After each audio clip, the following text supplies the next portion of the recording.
Hello guys, another video. Today this video, Boffy Racing helped me out on supplying some engine mounts from Duraflex.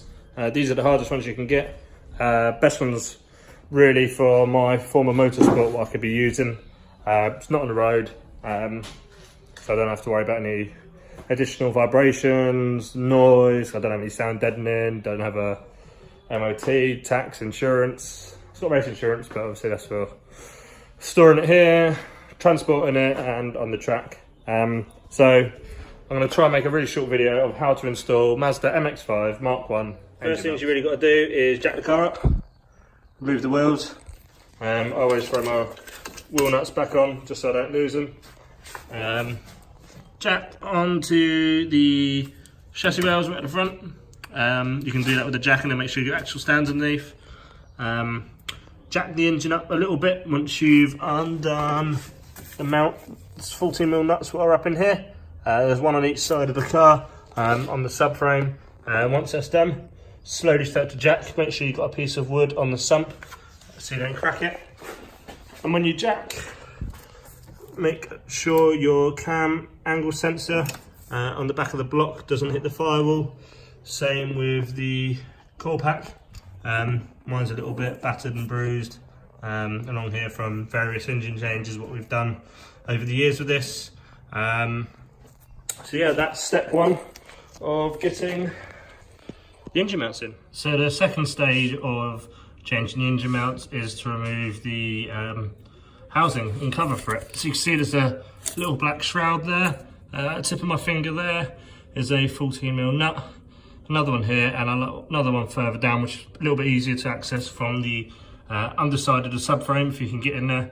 Mount on a couple of extensions on a socket set. But yeah, fairly easy to do. Takes about 5 minutes to get in there.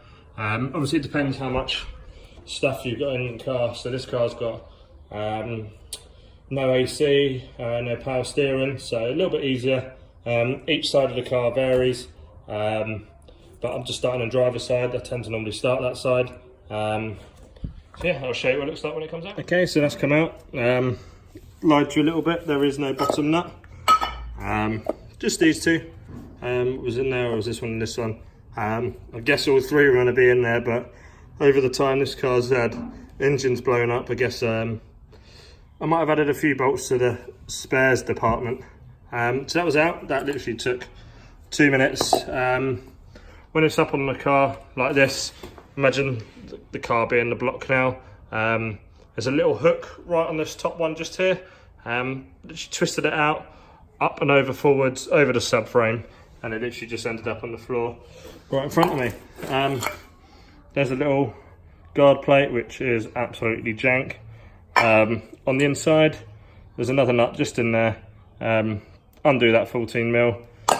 That unit comes off. This bush looks fairly okay.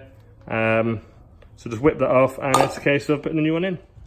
Okay, so that's the other side done. The side was a little bit more difficult. Still only took me 3 or 4 minutes to get out, but it's just getting the whole unit out in one piece. This side actually had all 3 done up, believe it or not. It's just awkward trying to get over the wishbone.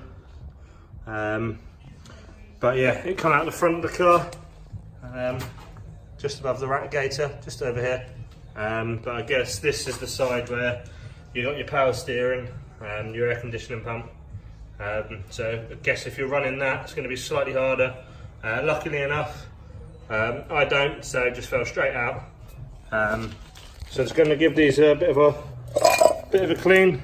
They're not the cleanest bits of kit, but the bushes seem okay. Again, just that nut to undo that side. They're probably fine for road use, but I thought these were a little bit worse for wear, to be honest. So I'll get these changed and put them back in. Overall time, probably about 15 minutes so far. So this is what the unit will look like once it's semi back together. You'll notice the Duraflex ones don't have the locating tabs. Instead of 14mm nuts, they're now 17, which is no issue at all. Yeah, these just buzz off really easy. Yeah, I know I'm using an impact, so it's probably a little bit easier for me to do. You might need to wedge it between your feet or up against something if you're just using a socket or a breaker bar, which I just have laying around here. This was the obviously passenger side. Again, I thought these would have been a lot worse for wear, but rubbish now. These ones are going to go in. Hopefully it goes in as easy as it will come out. So this side's in. Managed to lose the top bolt, but never mind. That bolt there, that bolt here are in. Obviously don't forget you can't do that one yet until you've done the other side. So obviously this is the passenger side. Shout out to Hell for these helical brake lines as well. Love these, colour match the car. So I spoke to Mark over at Scuzzle just to make sure before I did this. You don't really have to disconnect anything obviously to lift this engine up, but obviously it's still raised, so you'll hear that little shroud plate in there rattling around until you drop it down.